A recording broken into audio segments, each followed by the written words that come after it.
nañu ànd ak dal ñu ànd ak teey ndax gis nga seytaane buy dugg cim réew ci lu ndaw lay duggee cim réew suñ ko favoriser nag réew ma tàkk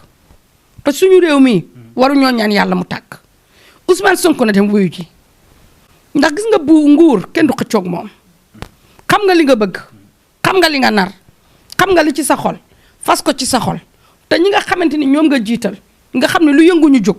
ndax bëgg guñ la bëgg te ñu am ci droit nag ku ne am nga droit bëgg ka la neex waxtaanal ak ñoom ñu ànd ak dal nañ la voteel ci seen ay carte électeur mais buñ la voteel ci xeex buñ la voteel ci reyante buñ la voteel ci taal réew mi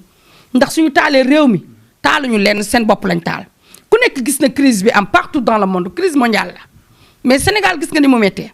parce que jëye am na fi ñu toj Auchan yi toj grande surface toj lépp loolu lépp ci seen poche lay génnaan xoolal ñu xale yu góor yi sommé léegi ni mu toll gis nga chômeurs yi ni ñu bëree parce que réew mi moo demee noonu yaa ngi dégg kon nañu construire suñu réew ni ñuy construire suñu réew mooy jàmm ak dal. mais est-ce que nguur gi tamit amu ci pas de responsabilité bu yaatoo yaatu. xam nga nguur ni lay demee nguur continuité la mais balaa ngay am relève dafay métti. nga am adversaire politique bu ma toll ni Ousmane Sonko xale yi jox ko bopp nga bëgg koo jël bëgg ko yóbbu chambre criminelle te amaana bu fa demee est-ce que dina ñibbi këram. waaw loolu daal affaire nguur la man du ma juge du ma avocat kon mënu ma juger luy xew suba. mënoo ci yee yàbbi. déedéet du ma ci yee yàbbi parce que li tax mooy man simple citoyen la. mais doomi réew mi nga. mais doomi moo tax man la citoyen laa ci réew mi laa bokk mais nag aw ma droit dogalal kenn dara. porteur de voix nga. waaw porteur de voix la mais li ma sañ a wax mooy ma ñaax ndaw ñi ñu delloo si seen xel. doo ñaax état. état bi aussi xam nga état dafa xam la mu war a def xam nga waxu Mama Talibé Cheikh na du tax état jël décision bu mu mënul jël du tax état jël décision bu mu bëggul jël man li ma mën rek mooy ma wax pour mu rafet. Mama Cheikh na xale yi dañ koy déglu mag yi dañ koy. xale yi dañ may déglu mag ñi dañ may déglu moo tax chaque jour xoolal pendant une semaine a ngi nii chaque jour ma jël ay télévision yu mag yu mel ni yéen ñu dëpp ma seeni caméra may wax ngir bëgg dégg ak topp man dama xam ne réew mi dañ may déglu. parce que quelqu'un laa ci réew mi loolu moo tax ma sawar a wax mais du ma juger état du ma juger état du ma ne lim def war na ko def du ma ne lim def war ko def dama naan muy état bi muy opposition bi ñoom ñëpp nañ delloo si seen xel te ñu xam ne gis nga boo seetee ci suñu mag ñi fi nekkoon anañu dëddu nañu te ñun dañuy dem ndax yaa ngi dégg kon dara jaru fi ñaaw te nguur continuité la ñi ci kaw nguur gi defe ne nguur gi du jeex nguur gi dina jeex ñi bëgg a jël réew mi defe ne duñ ko jël bu ci seen wërsëg nekkee dinañ ko jël. mais ñi am ambition nekk njiitu réew. ñi am ambition nekk njiitu réew nañ rayante pour am njiitu réew doon njiitu réew rayante bi mooy dignement diplomatie xam nga li ma la wax dignement nañu rayante dignement politique kenn terewul politique nañu politique ba xaj tëdd genn ba tëdd mais bu mu am xeex bu mu am coow bu mu am dóorante bu mu am sànni lacrymogène bu mu am dóorante ay yat. yaa ngi dégg. ñàkk passé bu fekkee militant Ousmane Sonko yi am nañ droit gunge seen leader. kay loolu bu fekkee dañ ko am nañu droit gunge seen leader. bu fekkee mais di gunge seen leader poliment. bu fekkee dañ ne koo tere la. non kenn terewu leen ko kenn terewu leen gunge seen leader bu ñu sànniwul xeer yuuxuwuñu débordé wuñu kenn terewu leen dara xam nga ni doo nekk ci jàmm ñu fekk la fa di la jox ay dañoo xamante dëgg opposition ak nguur a yam nit doo nekk si jàmm ñu fekk la fa di la jox ay ñoom nañu woote jàmm. ñu dem gunge seen leader mu dem wuyu ji lu ko yàlla may mu jël ndax dégg nga man am na sama benn interview bu ma defoon dama ne Ousmane Sonko bu doon maay moom bu ñu ma tëddee damay tëj su ma jógee jël réew mi. non déet est-ce que aussi loolu du ko teree nekk xam nga. Nelson Mandela bi muy jël réew mi fu mu jógee. ñaata yoon bi muy jël Afrique du Sud ñaata yoon ñaata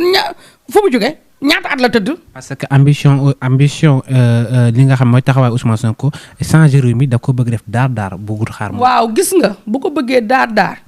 te yàlla neewul du am daar du am daar. bu fekkee ne loxoy su ko bëggul daar te yàlla ni day am daar day am daar. bu fekkee ne nguur gi nag bañ nañ koy may. gis nga politique moo mel noonu nguur gi bañul dara politique moo mel noonu suñu président de la république Macky Sall bi muy jël réew mi kenn foogu ko woon. dëgg loolu du dëgg yàlla gis nga yàlla ku mu fal buur jël couronne bi teg ko ci sa bopp barke Cheikh na Cheikh Sadio bi da ngay toog doon buur ndax yaa ngi may dégg jarul rayante jarul histoire nañ ko def dignement rek loolu de laay ñaan. maman président Macky Sall dafa génnoon fii ni am na ay dossiers yoo xamante ne nii daa ko ñëw ci moom mu xam ne dossier bi gën a taar yi mu teg ci concam te gis na ne xale yaa ngi jóg pour jàppale Ousmane bii tamit jotu mu teg ci concam. président Macky Sall man dama koy ñaan xam nga président de la république mooy suñu bàyyi réew dama koy ñaan moom président lépp lu mu mën pour jàmm dellu si ci réew mi na ko def ndax fi mu toll ñun ñëpp ci ginnaawam la ñu bootu muy Ousmane Sonko mi ci opposition bi muy ñun citoyen yi muy waa partem muy ñëpp ci ginnaawam la ñu bootu parce que mooy suñu papa yi réew kon jàmm dafa baax ci réew yàlla nañu yàlla defal jàmm. maman dañ lay nuyuwaat ba pare di tamit dëggal say wax dafa am tantôt loo waxoon nga ni doo juge doo avocat mais bari na ñu nga xamante ni si ñi ngi fi nekk ay seetkat ba pare toog dañuy toog sur le plateau naan di jël prendre parti wala soit di imposer di taxaw à la place d'un avocat wala à la place d'un juge naan Ousmane Sonko par exemple ñu joxe exemple ni naan Ousmane Sonko su wuyu ju lii dina ko ci fekk comme si peut-être ñoom gis nañ lii xew demain yow loolu lan moo ci sa xalaat. xam nga wax lu ñëwagul man fenn laa ko fa teg fenn laa ko bëggee muy ci nga gis ni réew mi nar naa am problème lii moo koy fànq problème yi nga ni carrément nangam dina am mais nañu génnee sarax sàngam def sàngam gis nga ñooñ di wax xamuñu ndax dina noyyi dugal noyyi génne gis nga wax mu yegg suñ borom la neex kon soo toogee di juger da nga waxe sa naf su bakkan yow doo avocat doo juge doo policier doo gendarme doo rien seetkat nga comme taalibe Cheikh na amoo droit pronostiquer dara luy xew suba. bu la ko yàlla wonee nag. Olof Njaay ne na xam lépp wax lépp baaxul bu fekkoon nit ki lu ko yàlla won mu wax kon man damay wax ba teppeeku. waaw bu la ko yàlla wonee tamit nga xam ne lii boo ko waxee saafara demal nga ko. mais bu la ko yàlla wonee mu nekk lu nar a taalum réew bu ko waxal li koy saafara mais bu xam am na yenn wax yoo xam ne influence la dëgg loolu du dëgg am na yenn wax yoo xam ne influence la mi ngi mel comme si que ni mbër mi dem ci làmb ji di bëri ji nga ne ko doo daanu xaw ma da ngay daanu da nga koy décourager même su demee psychologique day def ci xelam ni man damay daanu mën na sax bañ a def effort affaire mën na ko déstabiliser ba du def effort moo tax am na wax yoo xamante ni kenn du ko wax réew mi ñun ñoo ko moom bu ñu gisee mu nar a tàkku dañ ne dañu am baati nañ ko fay nañu génn wax sarax si nañu génn ni carrément diggante Sonko ak Macky Sall nangam nañ leen def nangam ñu def ko. sarax si kay xam nañ ko mooy na Macky Sall tegg daal. xam nga lan la. sarax si moom ñun ñëpp Sénégal yëpp. xam nga lan mooy problème bi xam nga lan mooy problème bi du loolu xam nga luy problème bi Sénégal dañu mën a yokk xar mi karaw comme li sam maam di wax naan da may jëndale fasu yaabiir te dooma ko guble maanaam da ngay gis fas ma ne dama bëgg fas nga ne rafet na jënd ko ma jënd fas bi bis bu fas bi ñàkkee xont du yow yaa may gubal indil ma xontal ma fas bi Sénégal dañ lay influencer ba nga dugg ba ndox yam la ci baat ñu génn bàyyi la fa ku ñu dogal tubay ngemb laa ngi lay xaar barke maam Cheikh na Cheikh Sadou bi